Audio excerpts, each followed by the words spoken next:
ఉంటే తండ్రిని మించిన కొడుకు అసలు అతనికి ఏమీ రావు, జీరో. ఇద్దరూ కలిసి మూర్ఖుల సామ్రాజ్యంలాగా ఎవరో మహాకవి రాశాడు.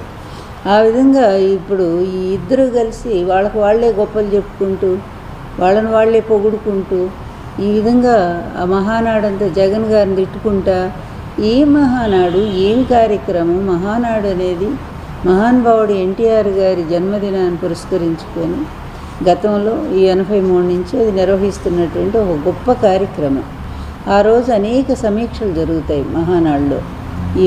ఇప్పటి వరకు ప్రజలకు మనం ఏమి అందించాము, ఇంకా ఏమి చెయ్యాలి, మనము ఇచ్చినటువంటి హామీలు ఎంతవరకు అమల్లో ఉన్నాయి, ఇంకా అమలు చేయాల్సిన టైం ఎంత ఉంటుంది అని ఈ విధంగా ఎన్టీఆర్ గారు సీఎంగా ఉండగా ఆయన మరి పూర్తిగా ఆ మహానాడులో ఏమేం చేయాలో తీర్మానాలు చేసేవారు మహిళల కోసం. ఆ విధంగా వచ్చినాయి ₹2 కిలో బియ్యం కానీ తర్వాత అనేక పథకాలు రూపుదిద్దుకొని పేద వర్గాలకు ఒక పెన్నిధిలాగా ఎన్టీఆర్ గారు మహానాడు కార్యక్రమాన్ని నిర్వహించేవారు.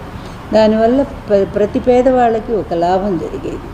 అట్లాంటి మహానాడిని తండ్రి కొడుకులు ఈరోజు ఎంత భ్రష్టు పట్టించారంటే ఎంత బోరుగా ఉంది ఆ కార్యక్రమం. జనాలు కూడా ఆఖరికి వాళ్ళ పార్టీ వాళ్ళు కూడా రాకుండా అక్కడ జెండాలు తగలబెట్టుకునే పరిస్థితిని కూడా మనం చూసాం. అక్కడ తెలుగుదేశం జెండాను తెలుగుదేశం వాళ్ళే తగలబెట్టారు. కట్టలు వీళ్ళ ఫోటోలు ఉన్నటువంటి పాంప్లెట్స్ మొత్తం తగలబెడుతున్నారు. లాగి మరీ కూడా తండ్రి కొడుకుల పాంప్లెట్స్ అదేవిధంగా బ్యానర్స్ అన్నీ తగలబెడతా ఉన్నారు.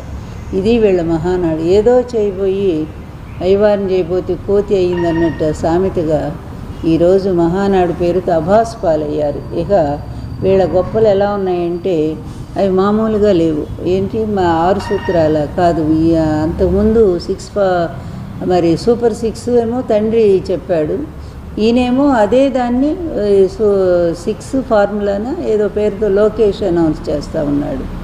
ఏంటంటే అవి యువతకు ప్రాధాన్యత ఇవ్వటం, కార్యకర్తలకు ప్రాధాన్యత ఇవ్వటం, మహిళలకు అందులో కొత్తదనం ఏమన్నా ఉందా? మీ నాన్నగారి ఎలక్షన్స్ ముందు ఇచ్చినటువంటి అవి ఎంతవరకు ఇంప్లిమెంట్ చేశారు మీరు? అది కదా చెప్పాల్సింది. మేము ఇప్పటి వరకు కూడా ఇదిగో ఇన్ని పథకాలు మేము ఎలక్షన్స్ ముందు ప్రజలకు మాట ఇచ్చాము, వచ్చిన తర్వాత ఇవి మేము చేశాము అని చెప్పాలి కదా. అమ్మఒడి లేదు, అమ్మఒడి బదులు మాతృవందనం అని పెట్టారు, అది పోయింది. అదేవిధంగా జగన్ గారి టైంలో నాడు నేడు కింద విద్య ఎంత బాగా పాఠశాల రూపుదిద్దుకున్నాయో, విద్యా వ్యవస్థ ఎంత ముందుకు పరుగులు తీసిందో, ప్రైవేట్ స్కూల్స్ని అధిగమించి గవర్నమెంట్ స్కూల్స్ నడిచినాయో అవన్నీ కూడా వీళ్ళు చెప్పుకుంటున్నారు. ఎంత సిగ్గుమాలిన వాళ్ళండి తండ్రి కొడుకులు ఇద్దరూ కూడా. సంక్షేమ పథకాలట భారతదేశంలోనే నంబర్ 1గా ఈయన అమలు చేస్తున్నాడట. అది జగన్ గారు చెప్పాల్సిన మాట. జగన్ గారు అమలు చేశారని చెప్పాల్సిన మాటనే ఈయన అది తీసుకొని అన్ని ప్రతిదీ అంతే కదా. ఆయన తీసుకొచ్చిన పరిశ్రమలు వీళ్ళు వెళ్ళటం, అక్కడ ఫోటో దిగటం, ఇది మేమే తీసుకొచ్చామని చెప్పటం. ఇంత అభాసు పాలైనటువంటి ప్రభుత్వము, ప్రజలకు ఇచ్చిన హామీలను అమలు చేయటంలో విఫలమైనటువంటి ప్రభుత్వం గతంలో ఎప్పుడూ చూడలేదని ప్రజలు ఎంత ఈసడించుకుంటున్నారంటే, ఇక అన్నిటినీ మించి ఏంటంటే వీళ్ళ పరాకాష్ట, హీన స్థితికి పరాకాష్ట చెప్పాలంటే, వీళ్ళ బలహీనతలకి మరి వీళ్ళ నీచత్వానికి పనికిమాలిన రాజకీయానికి ఒక పరాకాష్ట స్థితి ఏంటంటే, ఎన్టీఆర్ ఆత్మ మాట్లాడుతుందని చెప్పి ఆర్టిఫిషియల్ ఇంటెలిజెన్స్తో ఒక కార్యక్రమాన్ని రూపొందించి అదేదో చాలా గొప్పగా ఈ తండ్రి కొడుకుల్ని పొగిడించుకోవటం. ఏమండి, ఎక్కడ ఎవరైనా నమ్ముతారా? ఇది తెలుగుదేశం వాళ్ళైనా నమ్ముతారా? ఎవరైనా నమ్ముతారా? ఎన్టీఆర్ గారు చివరి వరకు అల్లుడితో ఎంత విభేదించారో, ఎంత కొట్లాడారో, మళ్ళీ నేను అధికారానికి రాని నిన్ను అండమాన్ జైలుకు పంపిస్తానని చెప్పి అంత తీవ్రంగా మాట్లాడారు. ఈయన ముఖ్యమంత్రి అయ్యి మరి ఈయన ఆశీస్సుల కోసం వస్తే ప్రమాణ స్వీకారం చేశాక తలుపులు కూడా తీయలేదు ఎన్టీఆర్ గారు. అంత పౌరుషం ఉంది ఆయన. అల్లుడిని ఎలా తిట్టారో అన్ని క్యాసెట్స్ ద్వారా మనం చూస్తూనే ఉన్నాం. జామాత దశమగ్రహ క్యాసెట్ రిలీజ్ చేసి ఇంత నీచుడు, ఇంత ఔరంగజేబు కంటే నీచుడు, తండ్రి లాంటి మామనే వంచినటువంటి దుర్మార్గుడు, విశ్వాసఘాతకుడు అని, అదేవిధంగా నాకంటే మహానటుడు ఇతను అని ఇన్ని రకాలుగా చంద్రబాబుని తిట్టిన ఎన్టీఆర్ వచ్చి ఈరోజంట మరి ఈయన పొగిడాడట. అదేవిధంగా లోకేష్ అంటేనే ఇప్పటికి కూడా ఒక లీడర్గా ఎవ్వరూ గుర్తించరు. అట్లాంటి వాడిని తీసుకొచ్చి నా మనవడు వారసుడు, ఈయన మనవడు ఎట్లా అవుతాడండి? కూతురు కొడుకు మనవడు అయితే వరస అవుతాడు తప్ప వారసత్వానికి మనవడు గాడు. మన సంప్రదాయంలో కొడుకులే కదా, ఇంటి పేరు ఎవరికి ఉంటుందో వాళ్లే కదా వారసులుగా చెప్పుకునేది, ఆస్తులకు కానీ దేనికైనా సరే.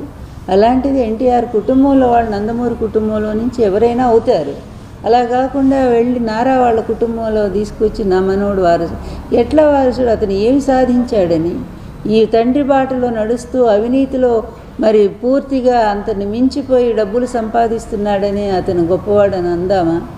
అదేవిధంగా ఇష్టం వచ్చినట్టుగా రెడ్ బుక్ రాజ్యాంగాన్ని నడిపిస్తూ రాష్ట్రంలో మరి ప్రతిపక్ష నేతలందరినీ కూడా చంపిస్తూ, అదేవిధంగా వాళ్ళు ఆత్మహత్యలు చేసుకునే విధంగా ప్రేరేపిస్తూ, మహిళల మీద జరుగుతున్నటువంటి అత్యాచారాలు దారుణాలు అన్నీ తెలుగుదేశం నాయకులు చేస్తుంటే కనీసం శిక్షలు కూడా లేకుండా వాళ్ళని కాపాడుకుంటూ, అదేవిధంగా ప్రతిపక్ష నేతల్ని వాళ్ళ భార్యల్ని ఇష్టం వచ్చినట్టుగా మాట్లాడే వాళ్ళని కాపాడుకుంటూ, ఇతని పరిపాలకుడా?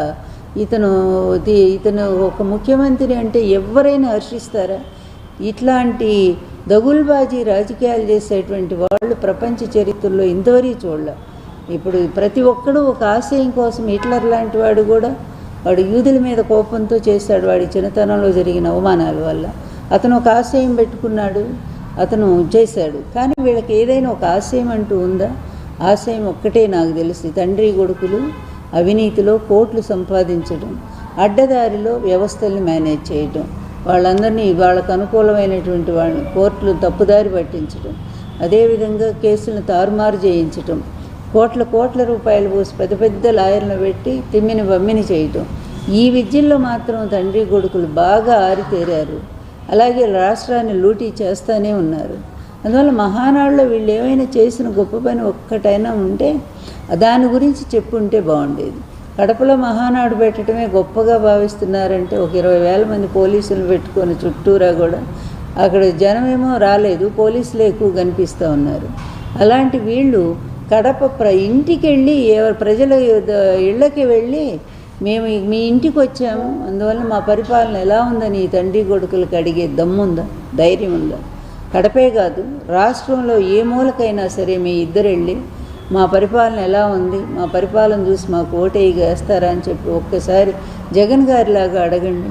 పాంప్లెట్ జగన్ ఏమేమి అమలు చేశాము, ఇవి చేయలేదో టిక్కు పెట్టి చెప్పండి అని చెప్పిన ధైర్యం మరి మీరు చేయగలరా? అన్నిటినీ కూడా సర్వనాశనం చేశారు. జగన్మోహన్ రెడ్డి గారు ఒక పద్ధతి ప్రకారంగా రాష్ట్రాన్ని అన్ని రంగాలను ముందుకు తీసుకెళ్తూ అటు అభివృద్ధిలో ఆంధ్రప్రదేశ్ నెంబర్ 1 చేశారు. అదేవిధంగా మరి జిఎస్టీలో కూడా ఆంధ్రప్రదేశ్ నెంబర్ 1 అయింది. పోలీస్ వ్యవస్థ నెంబర్ 1, రైతు భరోసా నెంబర్ 1, తర్వాత చేయూత